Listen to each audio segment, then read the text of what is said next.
अगर एक स्ट्रेटजी लेकर आप मार्केट के हर एक इन्वायरमेंट में ट्रेड करते हो तो इससे बड़ी गलती आप बीइंग ए ट्रेडर नहीं कर सकते। प्रॉफिटेबल वे में ट्रेड करने के लिए आपको ये जानना ज़रूरी है कि मार्केट डायनामिक है और एक स्ट्रेटजी हर एक इन्वायरमेंट में काम नहीं करेगी। जैसे अभी का इन्वायरमेंट है, अभी के इन्वायरमेंट में मार्केट में वॉलेटिलिटी है, वो on the lower side trade कर रही है, वॉलेटिलिटी काफ़ी कम है। तो यहाँ पे अगर आप हाई विक्स वाली स्ट्रेटजीज ट्रेड करते हो या आपका स्ट्रेटजी सिलेक्शन गलत हो जाता है तो फिर आप यहाँ पे प्रॉफिटेबल वे में ट्रेड नहीं कर सकते। फिर चाहे आपको कितने अच्छे एडजस्टमेंट क्यों ना आते हो, आप कितने स्किल ट्रेडर क्यों ना हो, अगर आपका स्ट्रेटजी सिलेक्शन ही गलत हो जाता है तो फिर बात नहीं बनेगी। So hello everyone, this is Satpal and you are watching option seller. और आज का वीडियो है, इसमें मैं आपको बताने वाला हूँ कि करंट मार्केट के हिसाब से यहाँ पे क्योंकि वॉलेटिलिटी कम है तो स्ट्रेटजी सिलेक्शन किस तरह से किया जाना चाहिए वो मैं आपको बता रहा हूँ। कौन सी वो स्ट्रेटजीज़ हैं जो लो विक्स में सही ट्रेड करती हैं, जो कि मार्केट में आजकल चल रहा है, सो दैट आपको समझ आए कि किस तरह से स्ट्रेटजी सिलेक्शन है वो होता है। ये वीडियो ये कोई ट्रेड रिकमेंडेशन नहीं है, प्योरली फॉर एजुकेशनल पर्पज़ है। मैं आपको ये नहीं बोल रहा हूँ कि भाई मैं जो बता रहा हूँ वही आप ट्रेड कीजिए, नहीं, बिल्कुल नहीं। मैं सिर्फ आपको समझाने के लिए बता रहा हूँ कि भाई ये एक लो विक्स वाला इन्वायरमेंट है तो यहाँ पे स्ट्रेटजी सिलेक्शन बेसिकली होता किस तरह से है। तो चलिए, काफ़ी टाइम हो गया था, हम लोग मिले भी नहीं थे, ऑलमोस्ट 2 वीक के बाद मैं कोई वीडियो पोस्ट कर रहा हूँ।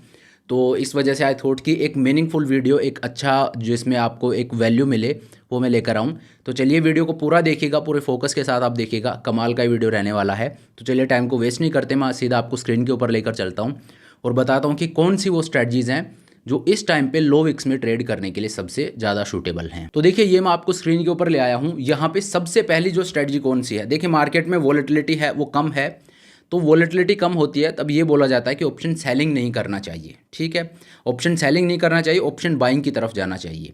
तो यहाँ पे मैं ऑप्शन बाइंग की भी बात करूँगा, क्योंकि आंख बंद करके, वैसे अगर आप मुझसे पूछोगे तो मैं ऑप्शन बायर नहीं हूँ, लेकिन ऑप्शन बाइंग में कुछ स्ट्रेटजीज़ हैं जो बड़ी अंडररेटेड हैं, जो वी कैन ट्रेड, जो अच्छी हैं, जो प्रॉफिटेबल हैं, लेकिन उनको ट्रेड करने का एक सही तरीका होना चाहिए। ऐसे आंख बंद करके प्लेन वनीला ऑप्शन आप बाय कर रहे हो तो उससे बात नहीं बनेगी। सो इस वजह से यहाँ पे ऑप्शन सेलिंग है, ऑप्शन सेलिंग करने का ये टाइम सही नहीं है अभी के हिसाब से। तो ऑप्शन सेलिंग है वो आप बिल्कुल मत कीजिएगा। आपको अभी स्टिक होना है 2 चीज़ों पे, एक तो ऑप्शन बाइंग की तरफ जाना है, लेकिन ऑप्शन बाइंग में भी आंख बंद करके नहीं जाना है। जस्ट बिकॉज की वॉलेटिलिटी कम है इसका मतलब ये नहीं है कि वो प्रॉफिटेबल बन गया, सिर्फ प्रीमियम कम है, आपकी प्रोबेबिलिटी अभी भी कम है। ठीक है, सो आंख बंद करके ऑप्शन बाइंग आप नहीं कर सकते, लेकिन हाँ टाइम है वो सूटेबल है ऑप्शन बाइंग के लिए, लेकिन अगेन आंख बंद करके नहीं कर सकते। ठीक है, पहली चीज़ ये। दूसरी चीज़, ऑप्शन बाइंग के अलावा यहाँ पे वॉलेटिलिटी स्प्रेड है, उनको ट्रेड कर सकते हैं, और वो इवन ऑप्शन बाइंग से भी बेटर हैं। ठीक है, क्यों वो बेटर है, क्या उसका रीज़न है, वो आप यहाँ पे अब समझिए। तो देखिए, एक तो ये स्ट्रैटेजी है जैसे मैंने आपको दिखाया। अगेन मैं आपको बता दूँ, ये कोई ट्रेड रिकमेंडेशन नहीं है, ऐसा नहीं है कि आप ये ट्रेड ले लो। ठीक है, तो ये कोई ट्रेड रिकमेंडेशन बिल्कुल नहीं है, सिर्फ आपको समझाने के लिए, एजुकेट करने के लिए मैं बता रहा हूँ। तो यहाँ पे आप देखिए, मैंने जो ट्रेड किया है यह है एक calendar spread, double calendar spread इसको बेसिकली बोलते हैं। इसमें क्या हो रहा है, जो वीकली है उसको मैंने सेल किया है और जो मंथली है उसको मैंने बाई किया सेम स्ट्राइक को। तो ये एक डबल कैलेंडर स्प्रेड है। मैंने पहले भी इस पर काफ़ी वीडियोस बनाए हैं, आपको पता होगा। इस टाइम पे करंट जो विक्स एनवायरनमेंट है उसमें ये जो स्ट्रेटजी है ये सबसे ज़्यादा सूटेबल स्ट्रेटजी होती है। एक कैलेंडर स्प्रेड हो गया, एक डायगोनल स्प्रेड हो गया, 2 स्ट्रेटजी। मैं यहाँ पे एक ही आपको दिखा रहा हूँ क्योंकि दूसरी है वो भी ऑलमोस्ट सिमिलर ही है, उसमें सिर्फ स्ट्राइक प्राइस का डिफरेंस हो जाता है। ठीक है, उस पर मैं ऑलरेडी वीडियो बना चुका हूँ, वो आप देख सकते हो। तो ये है, ये एक डबल कैलेंडर स्प्रेड है जो लो विक्स में ट्रेड करने के लिए ऑप्शन बाइंग से भी बेटर है, क्योंकि लो विक्स में हम ऑप्शन सेलिंग कर नहीं सकते। तो लोग क्या करते हैं, एक रिटेल ट्रेडर ऑप्शन बाइंग की तरफ जाता है, लेकिन आपको ऑप्शन बाइंग की तरफ भी नहीं जाना है। ऑप्शन सेलिंग मत कीजिए, ऑप्शन बाइंग भी मत कीजिए, आप इस तरह के वॉलेटिलिटी स्प्रेड्स हैं उनको ट्रेड कर सकते हो। और इसमें आपको बेनिफिट क्या मिलता है वो मैं आपको बताता हूँ।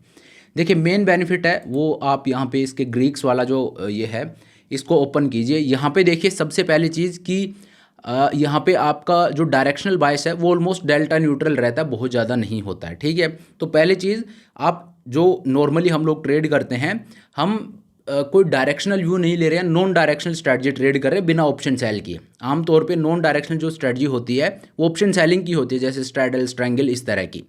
लेकिन यहाँ पे मैं ऑप्शन सेलिंग भी नहीं कर रहा हूँ, स्टिल मैं अपने उस निच को पकड़े हुए हैं कि मैं नॉन डायरेक्शनल ट्रेड कर रहा हूँ। पहली चीज़ तो डेल्टा है वो न्यूट्रल रहेगा यहाँ पे, मतलब थोड़ा बहुत ऊपर नीचे हो सकता है बट मोर और less it will be neutral. दूसरा है थीटा। थीटा है वो आप देखिए आपके फेवर में हो रहा है। थीटा आपके फेवर में क्यों हो रहा है, क्योंकि आपने जो ऑप्शन सेल किए हैं वो वीकली एक्सपायरी के किए हैं, दैट मीन्स वहाँ पे थीटा डी के फास्ट होगा, और जो आपने हैज बाई किए हैं वो मंथली एक्सपायरी के किए हैं, दैट मीन्स वहाँ पे थीटा डी के स्लो होगा। सो जो थीटा डी के का डिफरेंस है that will be your profit. तो यहाँ पे थीटा डी के है वो आपके फेवर में होगा। तो पहली चीज़ डेल्टा है वो न्यूट्रल है, it is a non directional strategy, plus यहाँ पे थीटा है वो भी मेरे फेवर में डीके हो रहा है। तो ऑप्शन सेलिंग को मैंने छोड़ा नहीं है, ऑप्शन सेलिंग वाला जो चीज़ है वो अभी भी मेरे साथ चल रही है, बिना ऑप्शन सेलिंग किए ऑप्शन सेलिंग वाला बेनिफिट है वो मुझे मिल रहा है अभी भी, ठीक है। डेल्टा इज़ न्यूट्रल, थीटा है, theta DK is in my favour. इसके बाद आ जाता है गामा। गामा है, गामा रिस्क लास्ट वीक में जाके होता है, तो गामा रिस्क का कोई दिक्कत नहीं है, यहाँ पे गामा रिस्क बहुत ज़्यादा नहीं है, उसको मैंने एलिमिनेट कर दिया है, ठीक है। वो अगर मैं एक्सपायरी डे तक जाता हूँ, लास्ट तक जाता हूँ, तब वहाँ पे आएगा, otherwise gamma risk is never a problem, ठीक है। अब आ जाता है वेगा, ये है पूरा कैच। वेगा आप देखोगे तो पॉजिटिव है 22।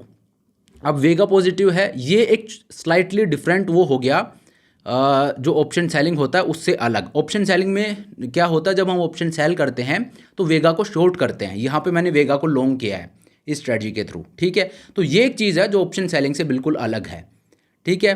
तो जो चीज़ मेरे फेवर में थी वो मैंने जो बेसिकली जो ऑप्शन सेलिंग में मुझे बेनिफिट मिलता था वो बेनिफिट मैंने यहाँ पे भी रखा, ठीक है। और क्योंकि वोलेटिलिटी कम है, जो अभी क्योंकि वोलेटिलिटी कम है तो ऑप्शन सेल करने का सही टाइम नहीं है, तो वो एक चीज़ थी जो मेरे अगेंस्ट थी बीइंग ए ऑप्शन सेलर, तो उसको भी मैंने अपने फेवर में कर लिया और वेगा यहाँ पे पॉजिटिव कर दिया। वेगा पॉजिटिव क्यों किया, क्योंकि वोलेटिलिटी का नेचर है वो मीन रिवर्टिंग होता है। अगर वोलेटिलिटी बहुत ज़्यादा है तो इट इज़ एक्सपेक्टेड कि ये नीचे आएगी, कम होगी, इस वजह से ऑप्शन सेल करते हैं। क्यों, क्योंकि वोलेटिलिटी कम होगी तो मुझे फ़ायदा होगा। क्यों, क्योंकि ऑप्शन सेलिंग में मैं वेगा को शॉर्ट करता हूँ, ठीक है। और अगर वोलेटिलिटी बहुत कम है, अपने मीन से नीचे है, तो इट इज़ एक्सपेक्टेड कि ये ऊपर आएगी, ऊपर आएगी तो मुझे फ़ायदा होगा। और यहाँ पे आप देखोगे तो वेगा को मैंने लॉन्ग किया, क्यों, क्योंकि वोलेटिलिटी कम है और इस बात के चांसेस ज़्यादा हैं कि वोलेटिलिटी बढ़ेगी, ठीक है। मैं कोई ज़रूरी नहीं है, इससे भी नीचे जा सकती है, बट चांसेस इस बात के ज़्यादा होते हैं कि वोलेटिलिटी ऊपर बढ़ेगी। श्योरिटी आपको मार्केट में कभी भी नहीं मिलेगी, आपको हमेशा, trading is a game of probabilities, आप अपने फेवर में प्रोबेबिलिटीज़ करते हुए चले जाइए, उसी को एज बोलते हैं। तो ये एज आपको क्रिएट करनी है, ये एज आप क्रिएट करते रहिए। इसमें क्या होगा, इसमें आप ऐसा नहीं है कि हमेशा प्रॉफिटेबल ही रहोगे, आप लॉस भी करोगे, but your loss will always be less than your profit. आपका प्रॉफिट है वो हमेशा ज़्यादा रहेगा, ठीक है।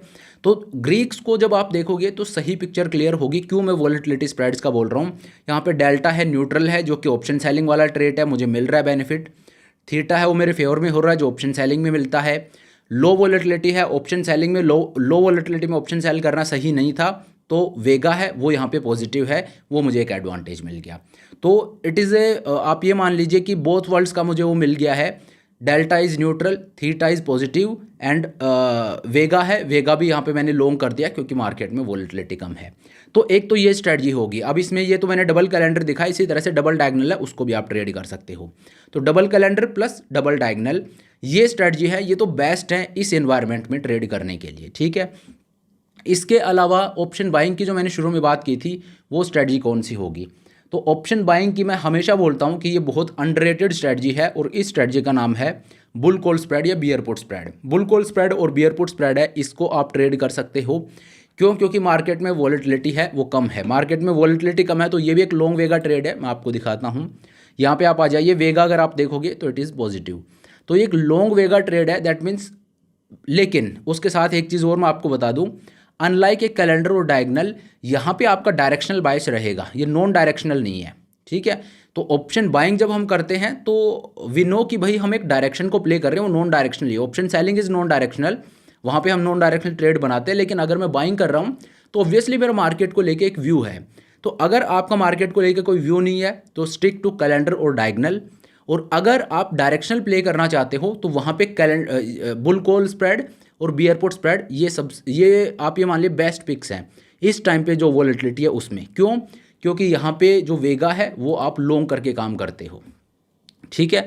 वेगा है वो यहाँ पे लॉन्ग है, सिर्फ इसी पे हम प्ले कर रहे हैं, क्योंकि ऑब्वियसली ऑप्शन बाइंग करते हैं तो theta is always against us. इसीलिए मैं बोल रहा हूँ कि मैं ऑप्शन बाइंग लो विक्स में भी नहीं करता हूँ, इस टाइम पे भी मैं वोलेटिलिटी स्प्रेड्स को ट्रेड करना ज़्यादा प्रेफर करता हूँ कैलेंडर और डायगनल की तरह, क्योंकि थीटा है वो तो मेरे अगेंस्ट रहेगा ही। The moment I choose to buy option, theta है वो मेरे अगेंस्ट हो जाता है। तो मैं थीटा को मेरे अगेंस्ट करके बहुत कंफर्टेबल नहीं रहता हूँ कि बिना कुछ हुए और मुझे लॉस हुए जा रहा है हर एक पासिंग डे के साथ। सो दैट इज़ समथिंग जिसके साथ मैं कंफर्टेबल नहीं हूँ, इस वजह से मैं नहीं करता। लेकिन इफ़ यू वांट कि आपका एक डायरेक्शनल व्यू है और मार्केट में लो विक्स चल रहा है, तो दिस इज़ ए वेपन जिसके थ्रू आप यहाँ पे सेल कर सकते हो। तो वो क्या है, अगर आपका व्यू बुलिश है तो बुल कॉल स्प्रेड, अगर आपका व्यू बेरिश है तो बियर पुट स्प्रेड। ठीक है, तो ये स्ट्रैटेजी है, एक बुल कॉल स्प्रेड, एक बियर पुट स्प्रेड, एक कैलेंडर स्प्रेड, एक डायगोनल स्प्रेड। ये स्ट्रैटेजी हैं जो इस टाइम पे ट्रेड करने के लिए सबसे बेस्ट हैं। ये टाइम सही नहीं है अभी स्ट्रैंगल, स्ट्रैडल, इस तरह की स्ट्रैटेजीज़ को ट्रेड करने का ये टाइम सही नहीं है, क्योंकि मार्केट में वोलेटिलिटी है वो कम है। सो ये जो स्ट्रैटेजी हैं ये लो विक्स में ज़्यादा बेटर शूट करती हैं। ठीक है, बाकी अगर आपको इनके एडजस्टमेंट जानने हैं तो आप मुझे कमेंट करके बता दीजिएगा। अगले वीडियो में मैं आपको इनके एडजस्टमेंट भी बताऊंगा। ऑप्शन सेलिंग के एडजस्टमेंट मैं बताता रहता हूँ, लेकिन जैसे ये बुल कॉल स्प्रेड या बियर पुट स्प्रेड मैंने आपको बताया, इसमें देखिए मार्जिन रिक्वायरमेंट भी आपकी बड़ी कम रहती है, बहुत कम मार्जिन रिक्वायरमेंट रहेगी, आप 50,000 के अंदर अंदर इजीली ट्रेड कर पाओगे। प्लस इसमें एडजस्टमेंट किस तरह के हम कर सकते हैं, अगर आपको जानना है तो आप मुझे कमेंट करके बता दीजिए, अगले वीडियो में मैं आपको एडजस्टमेंट्स भी बता दूंगा। तो चलिए, thank you so much for watching the video. I hope ये वीडियो आपको पसंद आया होगा। अगर वीडियो अच्छा लगा तो मेक श्योर आप वीडियो को लाइक करें, चैनल को सब्सक्राइब करें। This is Satpal signing off.